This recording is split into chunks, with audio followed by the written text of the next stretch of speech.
In our community-focused segment this morning, we're going to start off by looking at an agricultural college. Now, we don't have many of them that are specifically focused on agriculture. And for this one in particular that we do have, what is the state of it? Well, we'll take a look at that. It's the Ohawu Agric College, and you might not be pleased with what you see.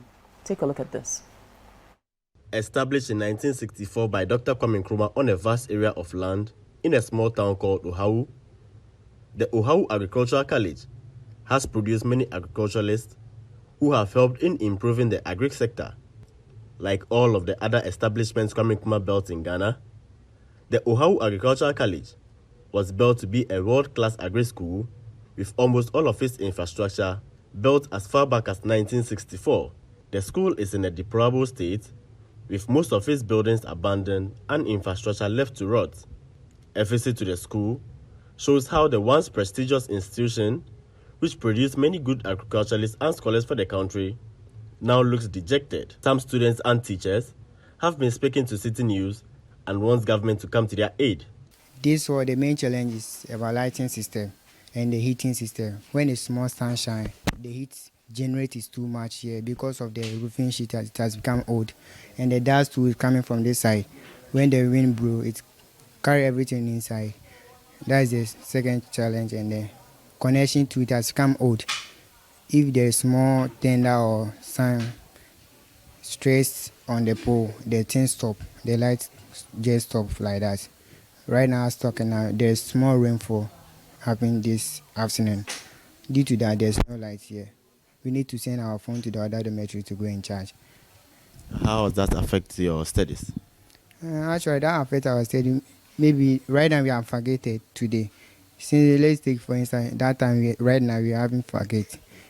If you want to use our phone for maybe research, for assignment and those things, due to the lighting system to affect us. In a aspect of our dormitory, there is a lot of congestion. 6 students in a room with our luggages and our working tools. It makes the dormitory very congested, and we can't really have our privacy to study because anytime you want to study, someone else has something doing. That would distract you. And our classrooms too, we don't have fans. The desks are not enough for us. Some of the student needs to be standing at the back just to have lectures. So we plead on the government, they should come to our aid. Our school is more than 60 years and we are still facing these challenges as a country. Please, we beg them to come around and come and save us. The college is in dire need of infrastructure to store feed and a facility for housing farm animals. He noted that the unavailability of housing units is affecting production in the institution. With respect to where we store the feed, it's not where we're supposed to store it because we don't have a storing place. That's why we keep it where we formulate the feed. Because when you formulate the feed, there should be a space for you to pack it before we can now send it to the storeroom. But we don't have it here. So we are using the same place, the same for the ingredients, which is a little bit inconvenient to us. And at the same time, the structure that will be accommodating our birds is also insufficient. Because with respect to the birds, the number you do, the profits you can make. But we are not teaching the student purposely for knowing the thing, but they should learn entrepreneurship about it. So that as they do, they know that if I do this, there's a profit. If I do this number, this kind of profit I'm going to make. The principal for the Ohawu Agricultural College, Ernest Malpomo Abiu, tells City News the school is facing a huge infrastructure deficit among other needs. Challenges we have in this institution, the major one are the inaccess to or internet access. We do not have access to internet connectivity, that is one. Then the infrastructure in terms of staff bungalows are not enough. The ladies' residence are also not enough for them, even including that of the boys. So the infrastructure in general are not sufficient for the students that we have now. When it comes to place of convenience, it's also another terrible side because we do not have any good place of convenience. The one that we have is the one that has been built from the inception of the school. And so that is still what we are using now. which was built for a population of about 150. Now the school is over 400 now. According to the principal, although agriculture is the backbone of the country, institutions such as Ohawu Agric College have been abandoned. He wants government to improve upon the infrastructure and challenges in the school to bring the school into the limelight again. Agric is always one thing that they always praise, but then when we come to the ground, we don't see those things. Actually, it is not on the ground as normally, and I cannot tell the reason why the issue is like that. Before, for instance, the agri colleges don't get access to the GET fund. We don't benefit from the GET fund. Yet other institutions benefit from. And if we normally say or we claim that the Agric is the backbone of the country, and these institutions that train and then disseminate extension services to the farmers are left or are neglected, then I don't actually get it. So this is one of the dormitories here in the Ohawu Agricultural College. This dormitory was meant to be a warehouse for keeping of machines here, but it has been turned into a dormitory as a result of the infrastructural deficit on the campus. Behind me, you can also see some of the machines parked at the other room just next to this one. Students have been complaining and they say they want a new structure where they can sleep and also study. All right, so there you see the Ohawu Agric College. It's very sad to see what the disconnect between what government says and claims and practically the outworking of it on the ground, right? Because when it's not only this government, right? The past 4 or 5 governments have all said that Agric was, the mainstay of our economy, what is going to help us come out of our doldrums. That it's Agric. But clearly, we don't actually believe it. We say it, and then we invest money on the surface. But actually, if you believe it, the 360 of it, right? The conversations about the entire ecosystem. So where are the state farms?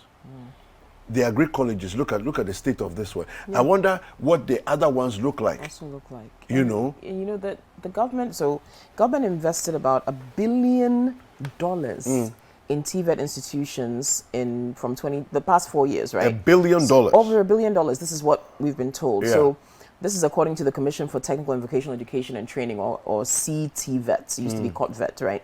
So the government invested $1 billion in technical and vocational education and training, or TVET infrastructure, over the last 4 years. Among other things, the investment was channeled into the expansion of infrastructure and the provision of modern equipment for the technical universities, upgrading of 34 national vocational training institutions, and creation of skills development centers and training of instructors. Now, this was revealed by Gifty Chumanfufu, who was the Deputy Minister of Education in charge of TVET. Now, they said that the investment in TVET is a long-term measure to provide skilled human resource for Ghana's development. Now, if all of this money was channeled, you ask yourself, if a college like this is considered under the TVET umbrella, did they get some of that funding? What was that funding used for? Because from what we've seen and what the headmaster was showing, the school looks quite dilapidated. It does. And he didn't seem to say that they had any kind of investment recently. Yeah. In fact, he even said they don't benefit from GET fund. Yeah. But for a fund like this, they should have benefited. Yeah. So it begs the question then, what's happening here? And if you have a big Who flagship program, got that money? Yeah, who got it? And Yeah. if you've got something like a Planting for Food and Jobs, which is agriculture through and through, then how come your college that is specified to be in that sector is in such a state? Yeah. It should be thriving. It should. And being part and It parcel, should. like you said, In it should be fact, holistic. the way we have Agric, we've created specific Agric policies, and interventions. With this government, all our Agric colleges should be doing well. Very So well. we have the principal of the college, Mr. Bill, on the line. Good morning, sir. Good morning, sir. Welcome to Breakfast Daily. Now, A pleasure. now I wanted to find out from you, if let's say just ballpark figure, if you were to estimate, right? Let's say a government was to vote an amount and they gave you a blank check to say how much would you need to put your college back in a state that you as the principal would be proud of. Vote an amount. How much would you say? Looking at the challenges that you're going through. Well, I'm not very good at that, too, but then I think we need a very good sum of money to be able to do that. I cannot, since I'm not good at maybe those estimates, but then. So let's say, I mean, if you give me a range, I will be able to do that. Okay, so what? 100,000, 200,000? What do you think? I would say 200,000, sir. Yeah. Now, what is your most pressing need as we speak?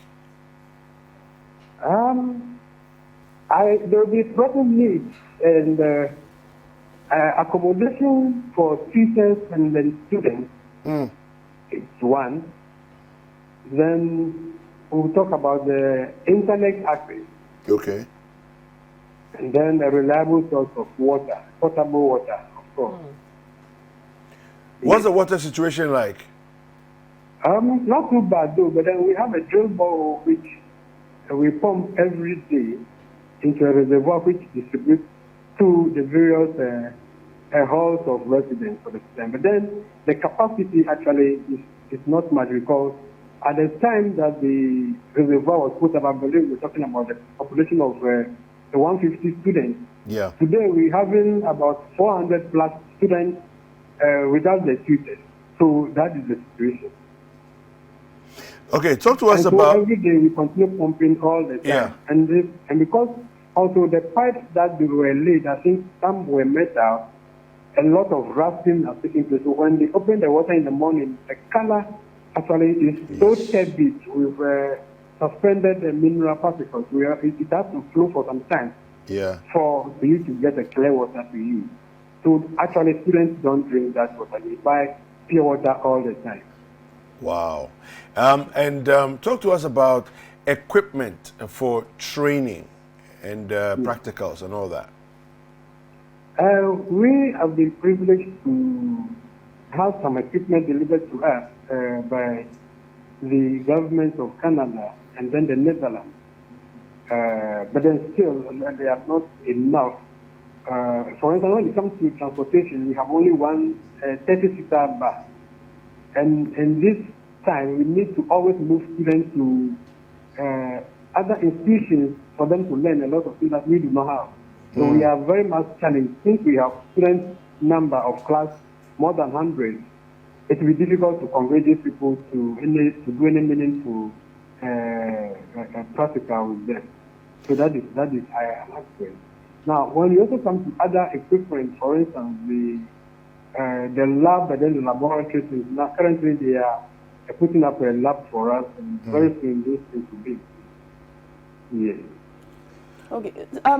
Ernest, when was the last time you had any kind of infrastructural renovation or any kind of intervention from government to improve the state of the school? I think that would be during the Honorable Kosiga's time. But that one, it was just a renovation of the staff bungalow, repainting stuff. So for development, additional infrastructure, since the school has been established, they've not have it. But we understand that in the past 4 or 5 years, the government has invested heavily in TVET institutions and upgrading them. Are you saying that your school has not benefited from any of this? That is one thing that the help that we had was a joint collaboration between the government of Canada and then the Netherlands. Now, and that comes in a form of a review of curriculum, where we've reviewed our curriculum and we realized that there are certain things that we need. So, for instance, the Netherlands government, which is a niche, gave us a tractor, the implement. and then also some fruit processing equipment. Now, the Canadian government also gave us some money for agribusiness and then entrepreneurial development, which is put into some sectors like the poultry and piggery for raising animals, where we can conveniently take students to take up these practical experiences for the country. So when it comes to infrastructure, that is something there hasn't been. Apart from our own library, which has been renovated now for staffing with the library and then the science lab, there hasn't been any again. Ernest, what's the population of the school? Currently, the population of students is 403. Yes. And we run 2 programs, a certificate in general Agric and then the certificate in diploma, general diploma. Okay. Well, Ernest, thank you for talking to us this morning. We'll keep trying to figure out and follow up and see why your institution has been neglected to this degree and what can be done to support the school a bit more. And we appreciate your time this morning. Thank you. My pleasure, and it's also an opportunity for us to also blow the school out. So people who have not even heard of the name before, will try to find out, yes, that this is the school in the get to know district of the border region. Thank you. Thank you so much. Thank you, Ernest. That's Ernest Sabio. He's the principal of the Ohawu Agric College. They obviously are suffering from a lack of proper infrastructure. Not much renovation has been done to the school since its inception, and they're appealing for some assistance and some help, which it's surprising in a country where we say we are focusing on agriculture as the driver of our economy. For a school that focuses on that to be in such a state and to be pleading for help really doesn't make much sense. It really doesn't make much sense. But hopefully those who can do something about it are listening and watching. You know, this morning we were looking at during the newspaper review, one of the topics was IJRA, the IJRA College of Agriculture, and the photo that was there, it's even worse than this one. So, honestly, when I think about it, what I'm thinking about right now is we've not talked about colleges of agriculture in our entire discourse of the Agric conversation. That's probably how it can be so under the radar and exactly. It can be so neglected. No one's eyes are really there. Nobody's eyes are there, but right? Look, ours are now. If you see what was on the in the story there, I mean, I'll try and read it later, but it was horrible. I don't know. And this is supposed to be institutions training the next Agric leaders, the next people who are going to elevate us beyond the usual raw materials and agribusiness and all of those things. Yeah. Okay. Well, our colleague Desmond Agor is on the line. He's our Volta regional correspondent. He brought us this story, so let's touch base with him and see what else he can add to what we've already watched. Good morning, Desmond. Yeah. Good morning. Hi. Okay, so we've seen your report on the Ohawu Agric College, and we spoke to the headmaster as well. But it's a bit surprising to us that an institution that could be so pivotal in all of our plans for developing the agricultural sector has been neglected so far. What else can you tell us about what you've discovered about this school and why it's in the state it is currently? Okay. All right. Thank you very much. So I visited the school not long ago, and what I gathered was that the school was established somewhere early 60s by the late or the first president of the Republic of Ghana, Dr. Kwame Nkrumah. The school is actually situated as a small community in the capital of district of the Volta region called Ohawu, but the school is situated on a very vast land, and for an agri school, the school is having a farmland, a poultry, a cattle ranch, huge silos, among others. But over the years, they've all deteriorated, and most part of the school is not in a good condition. Now let's talk about the infrastructure. The only infrastructure on the campus was those constructed by the first president, Dr. Kwame. Since then, there has been nothing new on the campus. The boys' dorm is just something small, so they have to use a place meant for keeping of tractors. So they have to divide the warehouse to hold the boys. Now let's talk about the girls aspect. The dormitory for the girls is also just one block, and when I counted, it was about 7 or 6 cubicles. And this housing almost all the girls in the school. So you can see that there's congestion in the room. And where they have to go to ease themselves, it's not in a good condition. It's also situated in a bush. And for the boys, unfortunately for them, they don't have this. So they have to manage to go to the nearby bushes to ease themselves. Speaking to some of the students, they told me how bad the situation is in their classrooms as well. As they told me they have to somehow start during lectures, and this is not something good for them. And how about the local authorities in K2 South? What are they saying about the state of the school, the assembly, Okay, so, etc.? Yeah. Okay. Yeah, I was able to speak to one board of directors for the school. He told me they've made several appeals to the government, but there has been nothing done, and they are still appealing to the government to come to their aid as students in the school are suffering. This is the school that trains almost majority of the Agric extension of students having the country, but over the years the school hasn't seen any development, and this is really sad for them.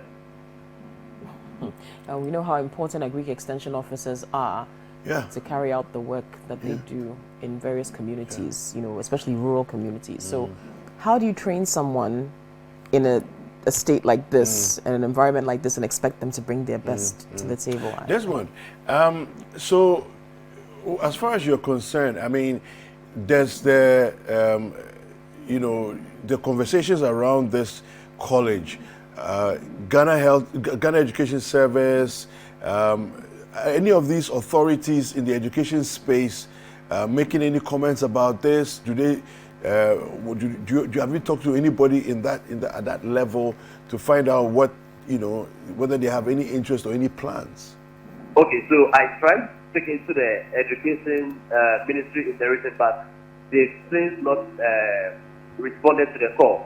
I called yesterday again to check on what's going on. I was told the director isn't around, so in no time I'll be checking again to see what's going on and give you a feedback on it. Okay, all right. Desmond, thank you very much. Thank you, sir. All right, thank you. So that's our colleague Desmond Ago bringing us that report about the Ohawu College of Agriculture.